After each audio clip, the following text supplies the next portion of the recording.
Το μιλόξιδο προσφέρει σημαντικά ωφέλη για την υγεία, με κυριότερα τη ρύθμιση του σακχάρου στο αίμα, την ενίσχυση της πέψης και τη βοήθεια στον έλεγχο του σωματικού βάρους.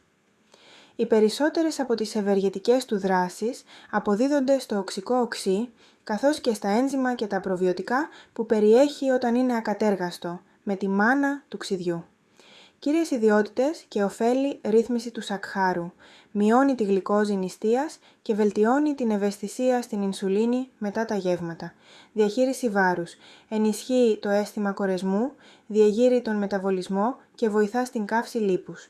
Βελτίωση της πέψης, καταπολεμά το φούσκωμα, ενισχύει τα φιλικά βακτήρια του εντέρου και βοηθά στην απορρόφηση θρεπτικών συστατικών.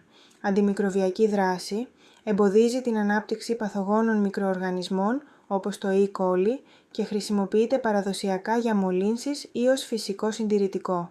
Καρδιαγγειακή υγεία, συμβάλλει στη ρύθμιση της LDL χολυστερόλης και της αρτηριακής πίεσης.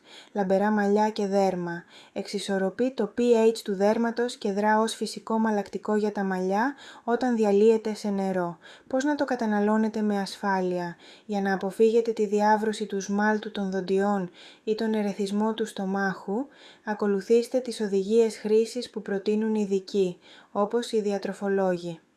Αρέωση, διαλύετε πάντα 1 έως 2 κουταλάκια του γλυκού ή έως 1 κουταλιά της σούπας σε ένα μεγάλο ποτήρι νερό. Χρονική στιγμή, προτιμήστε να το πίνετε πριν από το κυρίως γεύμα. Προστασία, χρησιμοποιήστε καλαμάκι για την προστασία των δοντιών και ξεπλύνετε το στόμα σας με σκέτο νερό αμέσως μετά.